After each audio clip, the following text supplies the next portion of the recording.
आपको दुख है कि विपक्षी एकता में नहीं बुलाया गया? नहीं सर, मुझे देखिए, हमारी कोशिश ये होगी कि तीसरी मर्तबा इस देश के प्रधानमंत्री नरेंद्र मोदी ना बने। अब प्रॉब्लम ये है कि अगर कल ये लोग हार गए तो क्या बोलेंगे, ये ओवैसी की वजह से हारे।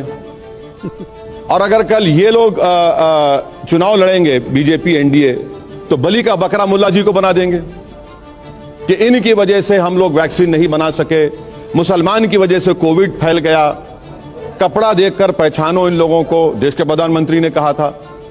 ये प्रेजेंट पोजीशन है। और इस मौजूदा सियासी हालात में कोई भी बीजेपी हो या ये दूसरा ब्लॉक हो, ये अपनी जबान से लफ्ज मुसलमान और ईसाई कहने से डरते हैं ये लोग। बीजेपी नरेंद्र मोदी की पॉलिसी वाज़ेह है, क्लियर कट है कि हम मुसलमानों को भारत की राजनीति से इनविजिबल कर देंगे। उनके पास कोई मुस्लिम एमपी नहीं है, ना कोई मुस्लिम मंत्री है। ये जो दूसरे लोग हैं ये डरते हैं, बोलने से डरते हैं, कतराते हैं। अरे भाई, अगर मुसलमान के बारे में कुछ बोलेंगे तो हिंदू भाई बहनों का वोट नहीं मिलेगा। तो फिर आप में बीजेपी में फर्क क्या है, बताइए ना। हम तो यही हमको ये बचपने में हमारे माँ बाप ने सिखाया कि जहालत का मुकाबला इल्म से होता है, अंधेरे का मुकाबला रोशनी से होता है, जुल्म का मुकाबला इंसाफ से होता है। तो यहां पर क्या होगा, जुल्म का मुकाबला ताकत से होगा, अंधेरे का मुकाबला अंधेरे से होगा, जहालत का मुकाबला और ज्यादा जहालत से होगा। तो ले लीजिए। मैं आपको कुछ नाम गिनाता हूं, नरेंद्र मोदी, राहुल गांधी, अरविंद केजरीवाल, तेजस्वी यादव, ममता बनर्जी, इन सब से आपकी लड़ाई है। आखिर राजनीति में दोस्त भी तो होने चाहिए। नरेंद्र मोदी हिंदुत्व के लीडर, राहुल गांधी जनियोधारी, ममता बनर्जी का गोत्रा, अरविंद केजरीवाल बोलते हैं कि मैं क्या कहा उन्होंने, मैं हनुमान चालीसा। हाँ, हनुमान चालीसा। अब भैया मैं कहां फिट होऊंगा इन लोगों में? मैं कहां फिट होऊंगा? मैं तो जनियोधारी नहीं हूं। दोस्त कौन है? कोई दोस्त है कि नहीं? देखिए, हम मेरे सब दोस्त हैं, मगर मुझे समझ में नहीं आ रहा कि मेरा दुश्मन किसको कहूं मैं। इतने दोस्त हो गए हैं कि वो किसी शायर ने कहा था कि तुम जिसके दोस्त हुए दुश्मन आसमां क्यों बने। हमारा हाल तो वो है। अब आप देख लीजिए, ये सब चीजें हैं। लेकिन जितने नाम मैंने आपको गिनाए, हमने सबको आप पानी पी के कोसते हैं, तारीफ तो कभी की नहीं आपने। नहीं, अरे भैया आप तारीफ करिए। अच्छा, ज्योति मैम, सवाल मेरा ये है कि आपने बहुत सी बातें कही, इधर कहीं, पहले भी कही, लेकिन आपके जो 545 लोकसभा के एमपीज हैं और 250 और राज्यसभा में जो लोग हैं, उन्होंने पिछले 77 दिनों में या 80 दिनों में बिल्कुल कुछ नहीं कहा। तो ये जो मौन व्रत आप जैसे पॉलिटिशियंस ने या नहीं, मुझे शामिल मत करिए लोग। आप नहीं, लेकिन जो आपके कॉलीग्स हैं ना, आपके भी दोस्त भी होंगे उनमें। तो आप लोगों ने क्या बिल्कुल ये मौन व्रत धारण करके रखा हुआ था क्या पिछले 80 दिनों में कि कुछ नहीं कहा जाए? कोई न कर्नाटका के ऊपर आप लोगों ने बहुत बोला, पीएम अमेरिका गए, उस पर भी बहुत सारी बातचीत हुई, लेकिन मणिपुर के बारे में एक जो गुस्सा था, एक जो था, जो हम सब में जो आना चाहिए था, जो आप सब में आना चाहिए था, वो बिल्कुल नहीं दिखाई दिया। अब मैडम, मैं तो दूसरे पार्टी के एमपीज के बारे में बोलना मेरे अख्तियार में नहीं है। ये तो उनको बोलना चाहिए कि क्यों उनमें इंसानियत नहीं जागी, क्यों उन लोगों में महिलाओं से इंसाफ की एक आग क्यों नहीं जली उनके दिलो दिमाग में। मैं तो नहीं बोल सकता उनके बारे में। आपका सवाल बिल्कुल जायज़ है। हम तमाम एमपीज को अपनी पार्टी एफिलिएशन से उठकर इन चीज़ों का कंडेम करना चाहिए था, मगर शायद उनकी पार्टीज ने उनको इजाज़त नहीं दी होगी या क्या होगा, नहीं है। कोशिश की सबसे बात नहीं, मैं ये काम नहीं कर सकता, ये मेरी जिम्मेदारी नहीं है।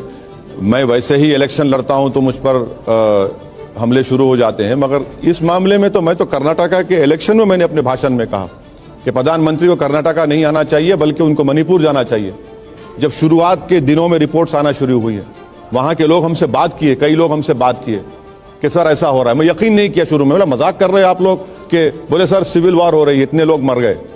हम तो बोले, मगर देखिए भारत की राजनीति की सबसे बड़ी कमजोरी क्या है बताते हैं आपको। पार्टीज का जो बी फॉर्म देते हैं ना, पार्टीज बी फॉर्म, उनको अब चुनाव लड़ना है बेचारों को 6 महीने में।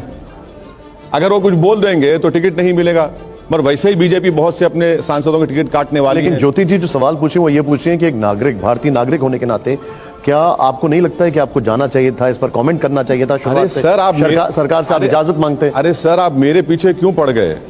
ये तो काम बीजेपी सरकार का है ना, ठीक है, ओके, प्राइम मिनिस्टर का काम है।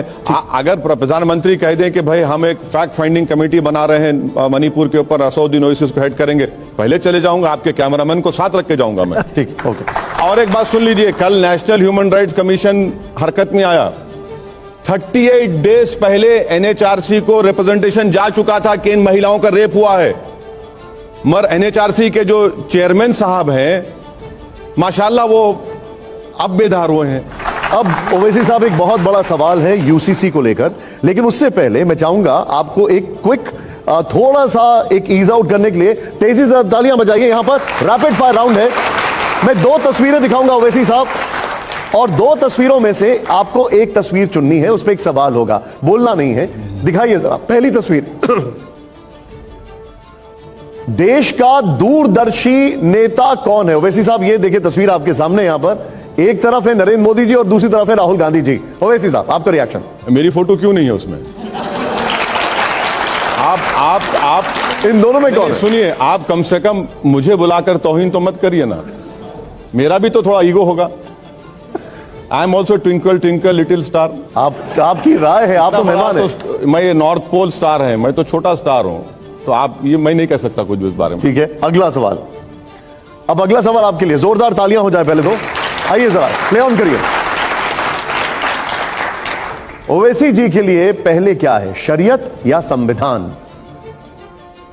ये कोई बीजेपी के लोगों से सवाल आज तक नहीं किया गया है। बिल्कुल किया है सर हमने। सुन लीजिए, आपको हम इसका जवाब दे रहे हैं। आप मौलाना अबुल कलाम आजाद को नहीं जानते, अगर जानते तो इस तरह का सवाल हमसे नहीं करते आप। मौलाना अबुल कलाम आजाद जो सालों जेल में रहे और जेल में रहकर उन्होंने कुरान करीम का तर्जुमा लिखा, भारत के पहले एजुकेशन मिनिस्टर थे। मौलाना आजाद ने अपनी तकरीर में कहा था कि मुझे बहैसियत मुसलमान इस बात का फख्र है कि मैं 1000 साल से जो इस्लाम भारत में है, मैं उसकी एक एक चीज को छोड़ नहीं सकता, और ना ही मैं इस देश के एक एक कल्चर को छोड़ सकता हूं। यह मौलाना आजाद ने कहा था। तो आपके सवाल का जवाब यह है। मेरा अगला सवाल आपसे यह है ओवैसी साहब, जरा प्ले ऑन करिए इसको। यहां पे अगला सवाल, आजादी की लड़ाई का नायक कौन? विनायक दामोदर सावरकर जी या मोहम्मद अली जिन्ना जी? कौन है इन दोनों में से? गौर से देख रहा हूं, दोनों एक ही नजर आ रहे मुझे। ओके, अगला सवाल प्ले ऑन करिए। अगला सवाल जरा, अल्पसंख्यकों का हमदर्द कौन है? ओवैसी साहब, इनमें से कोई एक बताइए अगर आपको लगता हो तो। अखिलेश यादव, ममता बनर्जी, राहुल गांधी, मायावती, कौन कोई एक लगता है आपको इनमें से? सबने बेड़ा गर्क किया अल्पसंख्यक समाज का। किसी ने डराकर, किसी ने मुस्कुराकर, किसी ने मुशायरे कराकर, किसी ने खवाली कराकर, सब ने ऐसा ही हमको कभी चॉकलेट दे दिया, कभी लॉलीपॉप दे दिया, कभी मीठी मीठी बातें की। और अब देखिए, अब जो मोहतरम लाल टोपी पहने हुए हैं, उनका मामला यह है कि उत्तर प्रदेश में मुसलमानों की तारीख में इतना वोट उनको नहीं मिला, कभी नहीं मिला किसी पार्टी को। उनको वोट मिला तब भी बीजेपी को नहीं हरा पाए। अब जब उन्हीं के पार्टी के एक एमएलए का पेट्रोल पंप तोड़ा जाता है तो ये बोल नहीं सकते। इलाहाबाद में घर है, वाइफ के नाम पर हस्बैंड को नोटिस दी जाती है, घर तोड़ा जाता है, बोल नहीं सकते। अब जो मैडम बाजू हैं, बड़ी फाइटर हैं, अपने बलबूते पर राजनीति में पार्टी बनाई है, कभी जाकर वहां पर मुसलमानों का एजुकेशनल सोशल स्टेटस देख लीजिए। मालदा मुर्शिदाबाद में मुस्लिम महिलाओं के उंगलियां देखिए, खाली उंगलियां देखिए, बीड़ी बना बनाकर जल गई उंगलियां उन लोगों की। मालदा मुर्शिदाबाद का जो पानी में जो ग्राउंड वाटर में जो आर्सेनिक है वो WHO लिमिट से ज्यादा है। तीसरे जो महाशय की फोटो आप दिखा रहे हैं, उनसे पूछ लीजिए कि भैया बाबरी मस्जिद का मसला क्या गोविंद GB पंत नहीं थे जब से शुरू नहीं हुआ? क्या ताले उस वक्त नहीं खोले गए जब आपके पिताजी वजीर आजम नहीं थे? क्या मस्जिद शहीद नहीं हुई जब आप ही के पार्टी के प्राइम मिनिस्टर थे? क्या आपकी सरकार में नेल्ली का 10 मैसेकर नहीं हुआ?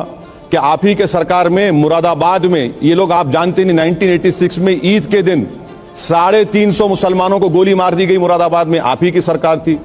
अब बहन जी की बात है, बहन जी की मैं इन तीनों से ज्यादा इज्जत करता हूं, इसलिए कि वो जो मुखालिफत पॉलिटिकल है मेरी, मगर उन्होंने जो मुख्यमंत्री बनी और दलितों को एक पॉलिटिकल आइडेंटिटी दिलाई, ताकत दिलाई, मगर अफसोस है बहन जी ने भी एक डेफिनेट स्टैंड नहीं लिया बात चीजों के ऊपर, इसीलिए आज वो कमजोर हो रही है। जिस दिन बहन जी एक डेफिनेट स्टैंड लेंगे उत्तर प्रदेश में, उनको फायदा होगा।